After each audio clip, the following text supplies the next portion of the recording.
Romanov se vymarkovali už na číslo. Напевно,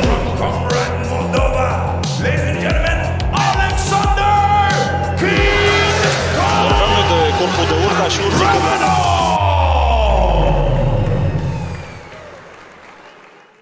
В начале вообще своего спортивного пути мой выбор изначально не стоял в пользу вольной борьбы. Как бы я не особо хотел заниматься борьбой. Тогда все мальчишки грезили мечтой заниматься карате. Но по наставлению отца и примеру старшего брата я все-таки пошел на секцию вольной борьбы. Здесь, в родном городе, на юге Молдовы, в солнечной Гагаузии, в городе Камрат. Будучи русским по национальности,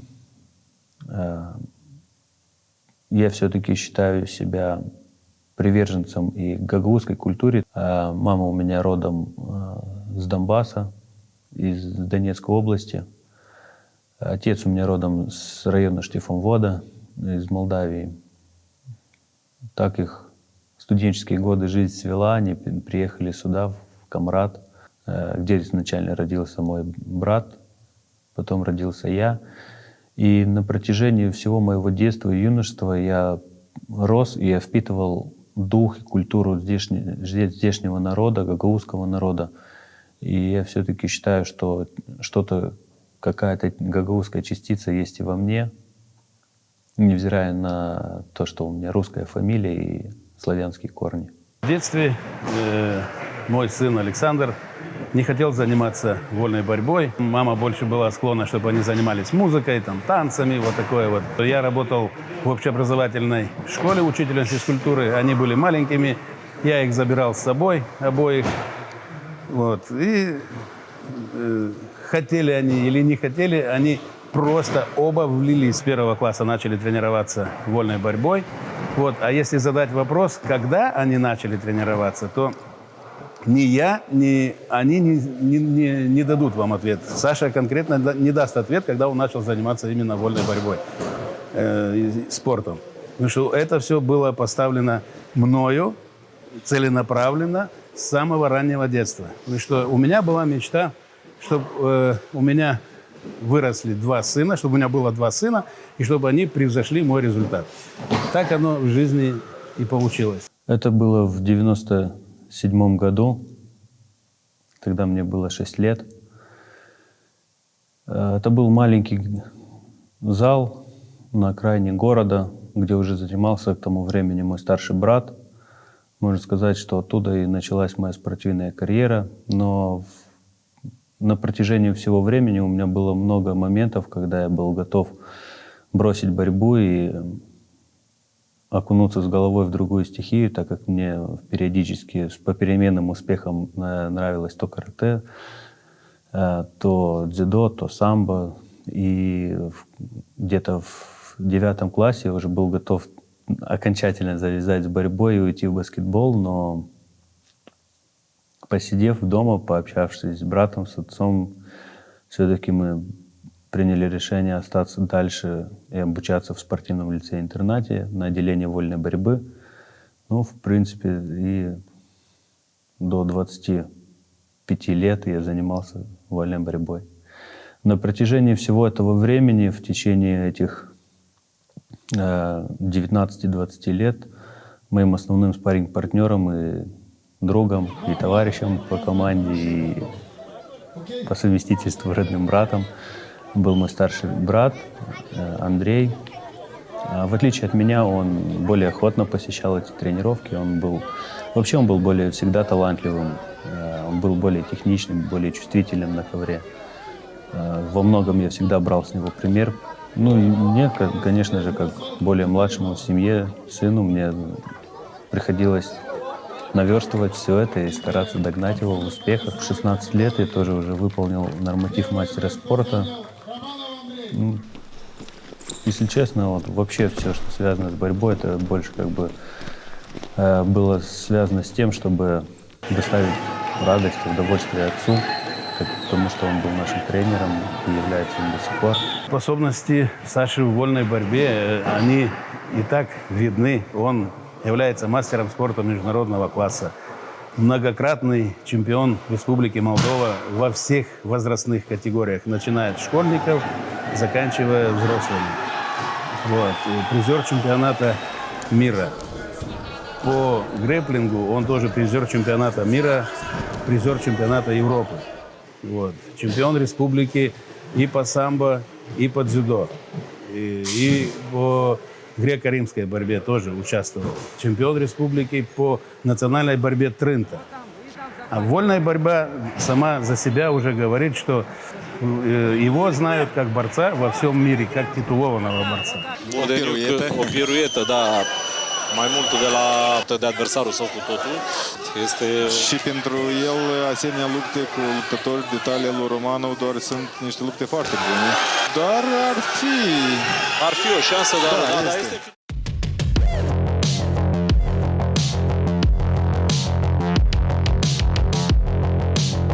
Мой отец вообще является представителем школы самбо и дзюдо, и именно это меня побудило в 2009 году поучаствовать в чемпионатах страны и по дзюдо, и по самбо среди молодежи.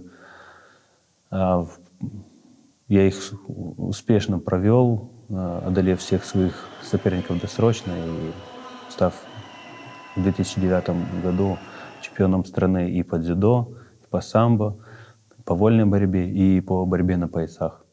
Но в 2013 году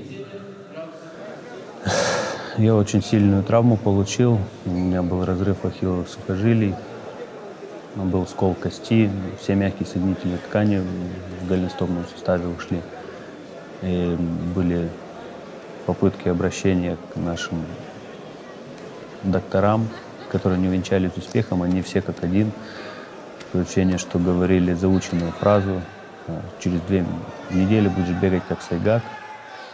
На тот момент оставалось около 3-3,5 недель до чемпионата Европы. И, прикинув после первых прогнозов врачей, я думал, через 2 недели я вернусь уже на ковер. Так что снимать свою кандидатуру с поездки на чемпионат Европы по взрослым я не стал. Но спустя несколько дней становилось все только хуже и хуже. Нога вообще потеряла подвижность. И когда мы направились в Кишинев, в очень хорошую клинику, нас продиагностировали, и нам поставили неутешительный диагноз, что ахилл порван, и был скол кости.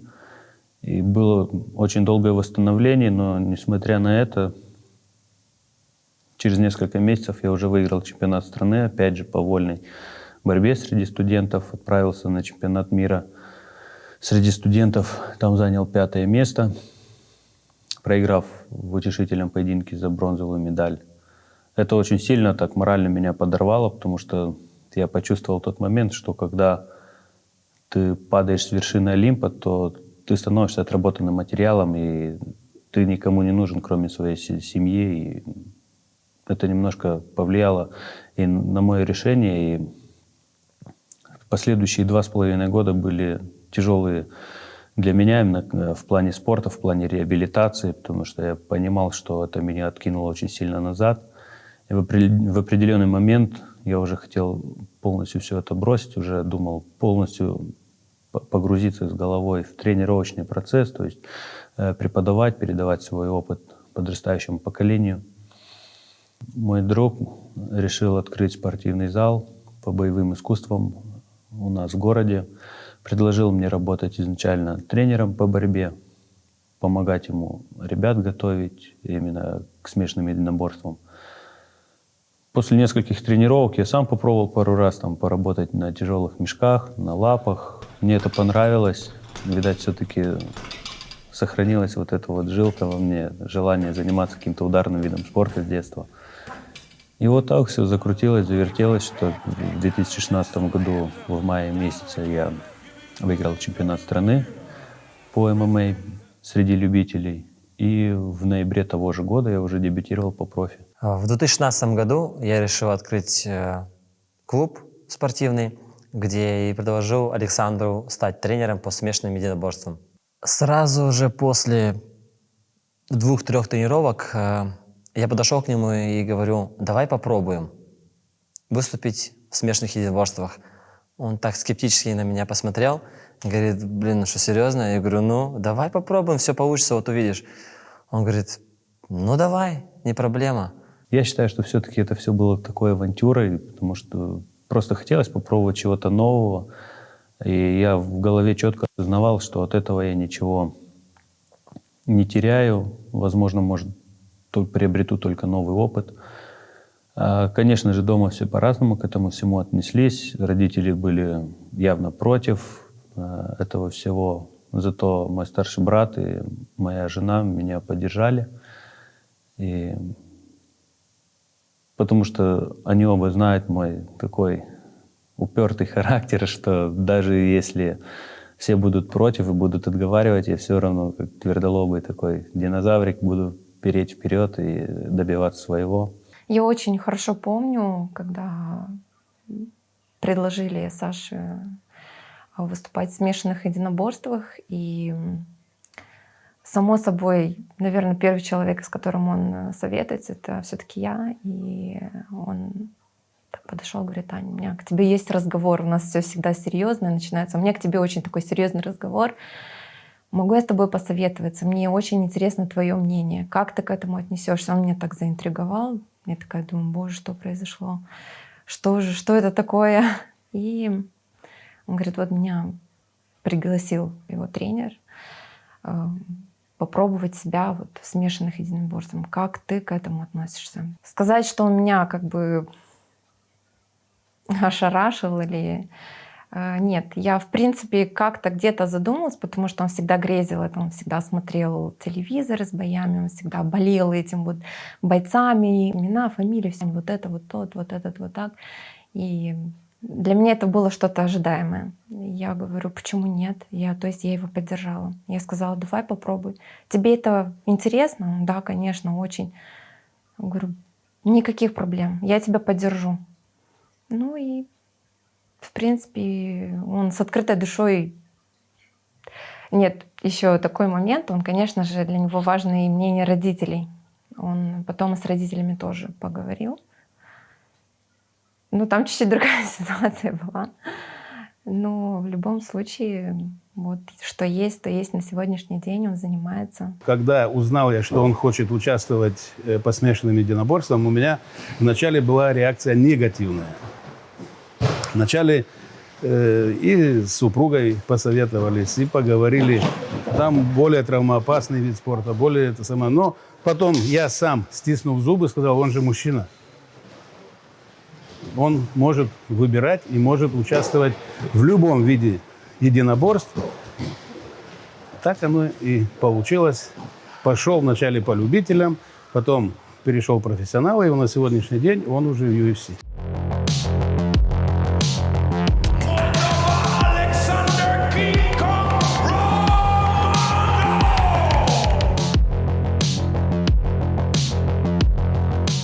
Спустя несколько лет занятия уже миксфайтом в 2018 году на нас первый раз вышли менеджеры из UFC. Мы посоветовались с тренерами, подумали и поняли, что вообще я осознавал, что я еще очень сырой, и тренера это тоже как бы поддержали меня в этом. Мы решили набраться еще больше опыта. И мы решили отсрочить подписание этого контракта для того, чтобы ворваться туда уже полностью зрелыми, с профессиональными бойцами. И в начале 2020 года был назначен уже мой дебют в UFC. Хронология событий была такая. Примерно уже после 5-6 боя нами уже начали интересоваться такие лиги, как Fight Nights, Rizin, Bellator.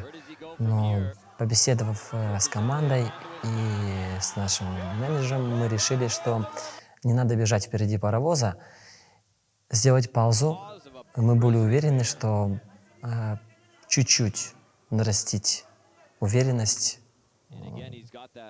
немного опыта, и мы обязательно будем в самой сильной лиге мира UFC. Это было просто дело времени. UFC на нас обратило внимание уже при рекорде 9-0. Наши сильные стороны были в том, что победы были досрочно, яркие победы были. И Александр очень харизматичный и умеет работать как на публику, так и на результат. Но из-за того, что тогда вот закрутилось, завертелось все с пандемией, буквально за неделю и 4 дня до вылета в Штаты отменяют полностью турнир, закрываются границы, закрывается аэропорт. Мы слетаем полностью с турнира, и вообще весь турнир был аннулирован.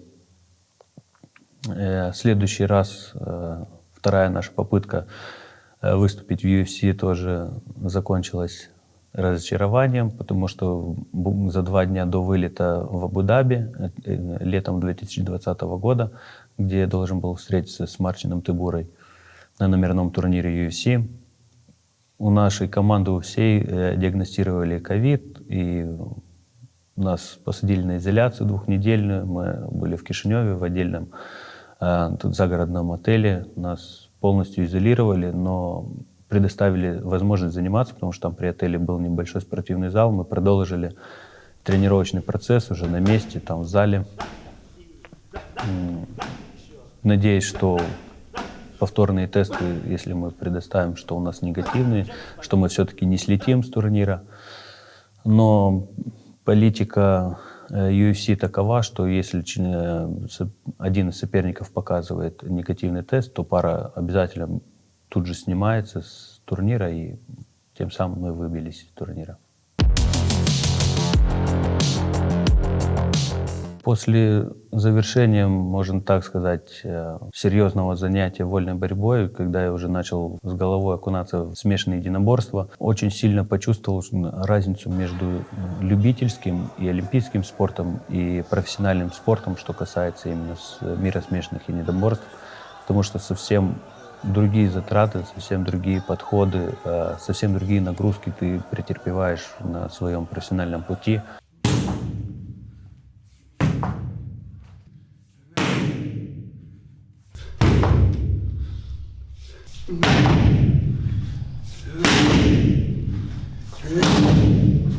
Да и просто отношение к этому делу меняется. Если все, что было связано с борьбой, я делал это во благо и для того, чтобы порадовать отца, то, попав в мир смешанных единоборств, я просто почувствовал, что я словно попавшая рыба в воду, и дышал полной грудью и получал максимум от этого удовольствия. Но профессиональный спорт, чем отличается, в принципе, еще от любительского, это, конечно же, отношением и жертвами. Профессиональным спортсменам приходится очень многим жертвовать жизнью, жертвовать своим временем, жертвовать временем, проведенным с семьей. Большие рамки ставятся в плане питания, в плане каких-то там тусовок, гулянок, отдыха. То есть ты становишься уже четкой такой машиной, сбалансированной, готовой к старту. Ведь любую гоночную машину, если заправить не тем топливом, либо поставить плохие колеса, она далеко не уедет. Точно так же и профессиональный спортсмен, он должен следить за питанием, за своими физическими кондициями, должны правильно дозироваться нагрузки. То есть работаешь уже не только ты один и один тренер, а целая группа тренеров, целая группа людей, которых объединяет одна цель — твоя поднятая рука вверх после поединка. После того, как пришло предложение от UFC, мы взяли немного паузу, потому что хотели немного еще обрасти опытом, так как мы понимали, что дальше сложнее будет, и там немного другая структура, акклиматизация и многие-многие вещи, которые усложняли нам ситуацию. Изначально, как мы только дебютировали в смешанных единоборствах, мы ставили всегда самые высокие цели. Это взять пояс чемпиона нашей организации. Затем, как нам только поступило предложение дебютировать в UFC, мы не подписывали контракт как мальчики для битья. Соответственно, мы шаг за шагом идем к нашей намеченной цели. Если с Божьей помощью, без травм, без психологических моментов мы подойдем так же, как подходили, то в скором времени у Александра есть стопроцентные шансы стать чемпионом UFC. Главное — это вера в себя, пахать на тренировках, и все получится. Когда Саша уезжает на сборы, на соревнования, на бои, я бои почему-то так всегда. Это что-то отдельное, это все-таки Америка, это через океан, опять же, это очень далеко. Такое впечатление, что это просто на другой планете находится все. И на самом деле и очень сложно. Я никогда не жалуюсь, но на самом деле с детками крайне сложно. Если бывают такие ситуации, что вот я где-то как-то мне очень срочно что-то нужно, то я прошу родителей, Сашины родители неподалеку живут, и вот они помогают. Если у них есть возможность, то они помогают. Так в основном, да, я сама с детками. Старшенький пошел в школу, средненький с младшенькой тоже в садик. Машенька недавно ходит, буквально пару недель. Уже проще, уже намного проще. А так, да. Психологически, конечно, любая мамочка меня поймет, что это очень-очень тяжело. Каждому ребеночку нужен подход свой, уроки нужно со старшеньким делать, средненьким, младшеньким, поделочки какие-то, что-то, само собой, держать связь с учителями, с воспитателями. Потому что не хочется каждого ребенка отделять. Вот этого больше люблю, меня больше интересует жизнь, успехи одного ребенка. Нет, я стараюсь их не обделять, ко всем троим относиться абсолютно одинаково.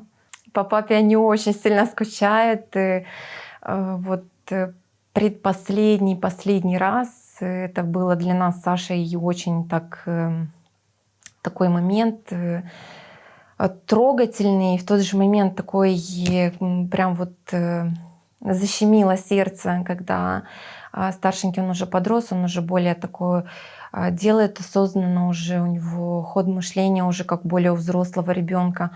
И он плакал, наверное, неделю, наверное, после того, как Сашка улетел в Америку. И он каждый день плакал. Он не просто плакал, он рыдал. И я вместе с ним, само собой, потому что я такой человек очень сентиментальный, у меня чуть-чуть ребенок где-то как-то, у меня у самой слезы текут.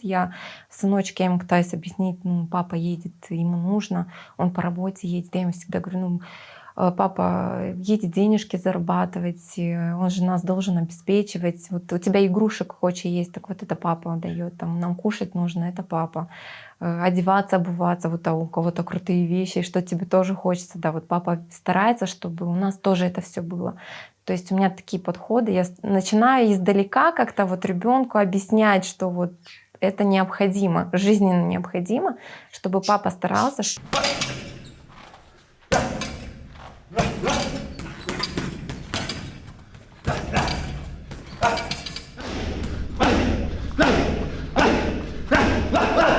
И коротко, узко. Хорошо. Дистанция 1. Есть. Пяточек. Еще одна. Давай. Я бои Сашины не смотрю в прямой трансляции. И сижу всегда рядом с телефончиком и жду, потому что обязательно либо мама, либо папа наберут, либо брат, и скажут, что вот Саша там выиграл, вот что у него как. И я не знала, что там происходит, как там. Мне позвонили и сказали, что вот у Саши травма. Потом зашла в интернет и увидела, что происходило в этот момент в интернете, там, потому что реакции людей вообще абсолютно разные. Кто-то поддерживал, кто-то наоборот. Конечно же, я вообще такой человек, что я обязательно читаю, захожу и читаю. Хотя Саша мне всегда говорит, не читай комментарии, не надо, зачем тебе это, понижать себе гемоглобин. Я не могу, я захожу, я читаю, и я тогда поняла, что у него за травма, как это случилось во время боя. Само собой, уже отрывки были в интернете. И реакция, конечно, даже не передать словами. Это было на самом деле очень тяжело, потому что в основном большая часть комментариев была негативная в его сторону, что он там симулировал. Я сопереживала, мне такое впечатление было, что это все со мной происходит. То есть между нами до такой степени крепкая связь, что все, что он испытывает в тот момент, я на себя тоже, наверное, же большую часть перенимаю на себя. И, конечно же, в тот момент это очень было таким, не знаю, подавляющим, страшным моментом в моей жизни. И мне его было очень-очень жалко. Мне хотелось в тот момент быть рядом с ним. Но, к сожалению, океан нас разлучал.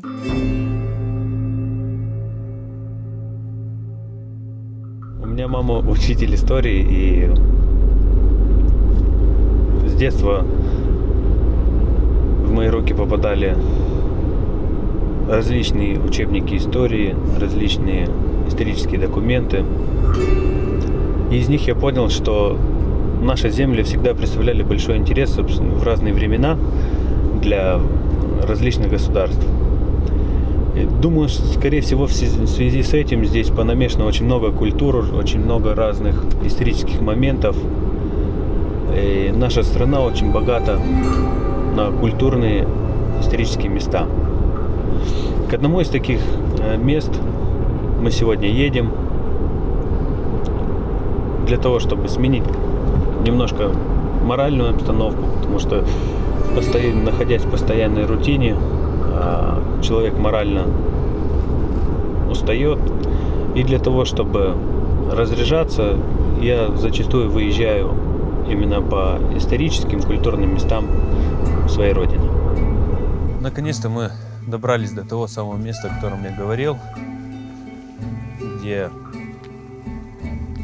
в чистом поле по дороге из Яс в Николаев ровно 230 лет назад, как вы можете видеть, в 1791 году умер князь Григорий Александрович Потемкин. До сих пор причина его смерти не установлена, это остается загадкой, но очевидцы этого происшествия говорят, что по дороге ему стало плохо, он приказал остановить карету, вынести его на траву, положить.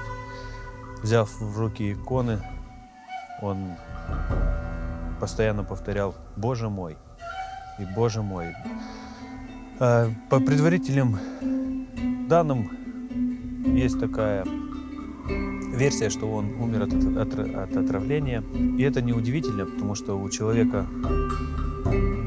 такого ранга было очень много, скажем так, в кавычках, доброжелателей, так как он говорил, что всегда человек, который приносит нововведение, он всегда будет неугодным для своих современников.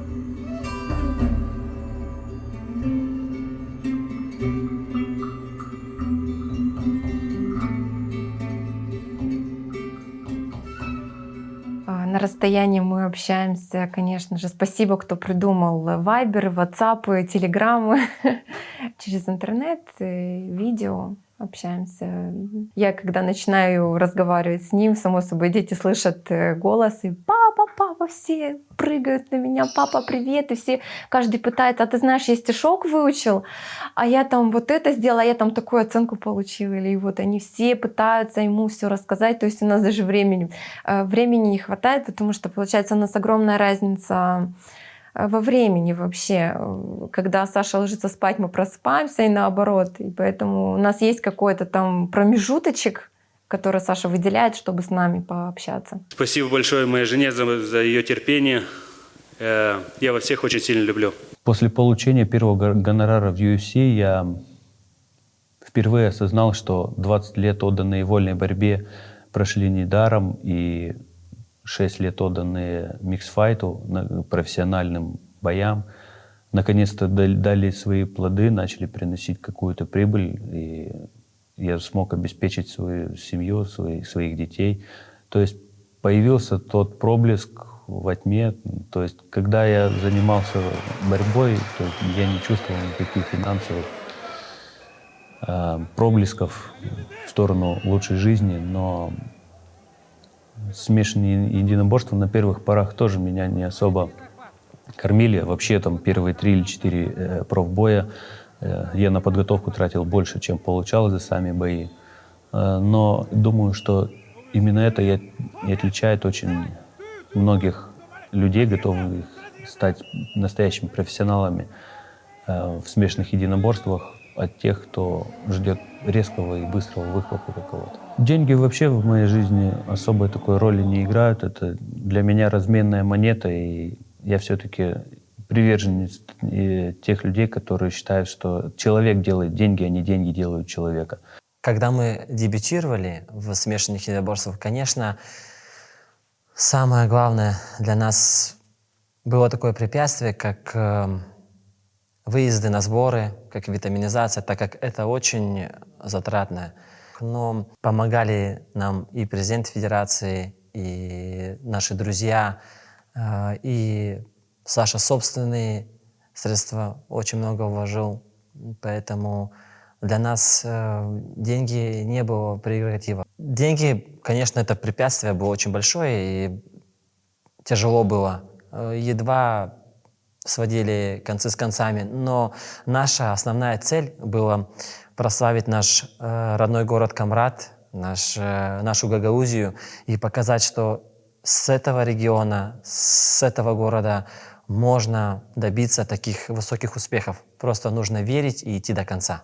Для меня очень противно наблюдать за тем процессом, когда большие деньги, слава, популярность портят людей, отравляют их разум, отравляют их душу, потому что это все не по-нашему, не по-христиански, не по-православному. Будучи верующим человеком, я впервые о Боге услышал, обучаясь в интернате от одного из своих тренеров по вольной борьбе, от Кузнецова Валерия Дмитриевича.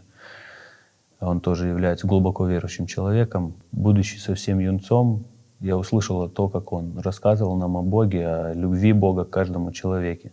Тогда что-то ёкнуло у меня в груди, но, опять же, наверное, в силу возраста я это не особо всерьез воспринимал. Уже обучаясь в лицейских классах, когда уже приходит осознание реальности, ты начинаешь понимать, чего ты хочешь от жизни. Я опять тогда обратился к Богу, и Бог направил, можно сказать, меня на путь истины, потому что тогда молодые ребята немножко неправильными вещами занимались, как бы спортсмены, лихие, такие ребята, которые любят поиграть мышцой. И я считаю, что мне удалось удержаться в адекватной, нормальной колее именно благодаря вере в Бога. Пойдем.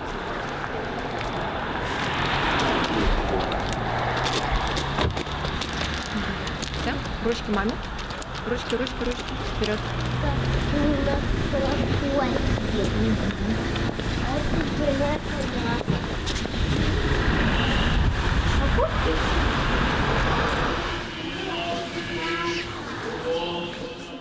Вообще я не представляю свою жизнь без веры, без Бога, потому что я четко осознаю, что здесь вот эта вот земная короткая жизнь — это всего лишь временное пребывание от жизни, от рождения до смерти. И за вот этот короткий промежуток времени хочется что-то хорошее, яркое, приятное оставить после себя на этой земле, хоть какие-то хорошие воспоминания о себе. Хочется оставить после себя добрых, воспитанных, нормальных, адекватно мыслящих детей. Именно к этому я и стремлюсь. Это является моей такой жизненной целью. И я считаю, что в силу своей упертости я все-таки достигну ее. В первую очередь я выступаю в боях для того, чтобы прославить через это имя Господа нашего. Второе — это, скорее всего, для того, чтобы прокормить свою семью. Ну и в-третьих, наверное, это как путь воина. сражайся ради сражения. Я вижу преимущество Александра в его бойцовском IQ, в его характере и целеустремленности. Только человек, который идет до конца, может достичь вершин. Бойцовское IQ именно у Александра, то есть в самых сложных ситуациях выбрать правильное решение, при котором принесет ему минимум урона, но максимум пользы. Самое важное качество у моего сына, как у спортсмена, это человеческое качество. Человеческое и уважение к сопернику. На ковре он соперник, за ковром они друзья. Очень редко я встречаю таких добропорядочных, отзывчивых и уважающих своего соперника.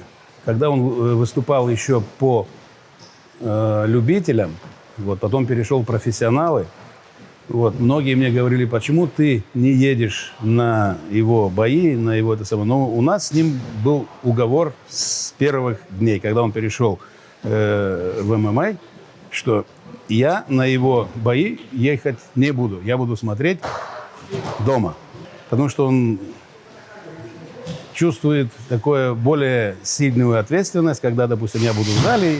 Ну, это наш секрет такой небольшой. Но когда он перешел в UFC, естественно, все были очень рады, что он перешел, добился вот этого. Но тем самым и как-то немножко все сковались даже в своих эмоциях, в своих, это самое, опять же, повторюсь, что это был гром среди ясного неба, что мой сын достиг таких результатов, что его приглашают уже в UFC. И тем не менее, мама снова говорит, вот сын, опять вот эти вот женские варианты. Я говорю, нет, мы решили, значит, мы идем вперед. И вот на сегодняшний день уже 4 боя, 15-0 рекорд. Насколько я оцениваю дальнейшую судьбу и чемпионство Саши в UFC, я вам скажу, как спортсмен, мы не привыкли делать шаг назад. Мы идем только вперед. Раз мы поставили такую задачу, значит, с Божьей помощью мы будем двигаться только вперед за чемпионство в UFC и пояс. Что касается тренировок по вольной борьбе, я являюсь отцом, первым тренером. Это просто не передать. Это те люди, которые являются тренерами и родителями своих сыновей. Я считаю, что они в жизни достигли очень-очень-очень больших результатов. Несмотря на то, что Саша перешел уже и в UFC, он на сегодняшний день борется и по вольной борьбе, и по смешанным единоборствам. Вот. Дома он для меня сын, а на тренировке он для меня, как и все ребята, которые стоят в строю, и выполняет он то же, что все выполняют по моей команде.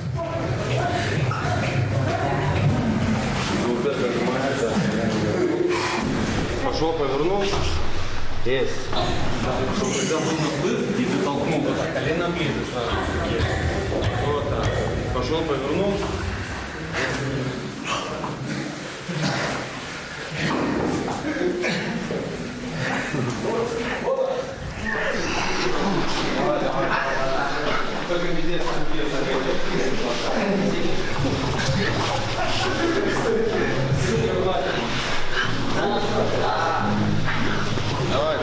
Давай, активнее. Саша, стоп! Ой, стоп!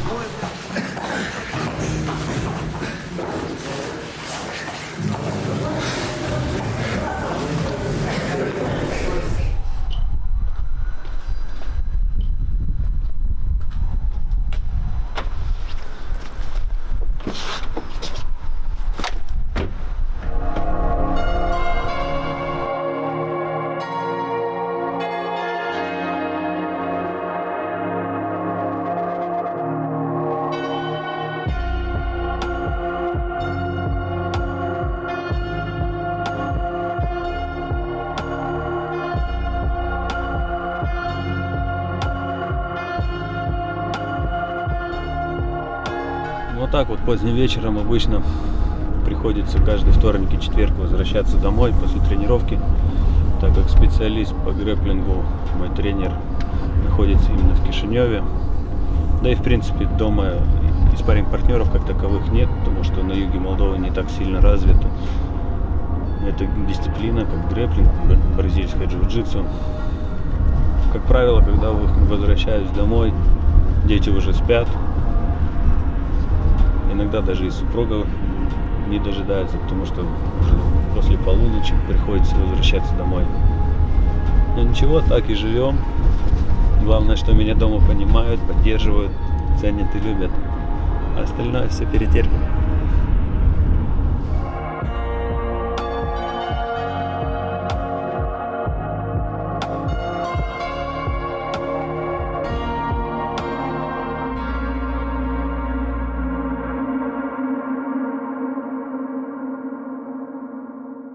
Путь к победе – это неотъемлемая часть моей жизни, неотъемлемая часть моего жизненного пути, потому что, учитывая, что с ранних лет я окунулся в мир спорта, и победы и поражения шли рука об руку на протяжении всего моего жизненного пути, и я уже не представляю себя без этого всего, без сладости побед и горечи поражений, но именно это и придает дополнительный импульс и силы идти дальше, спотыкаясь, подниматься, идти вперед. И попав в сильнейшую лигу мира, в UFC, мы пришли в нее очень такими четкими, жесткими амбициями, и нацелены мы только на победу и только на чемпионский пояс.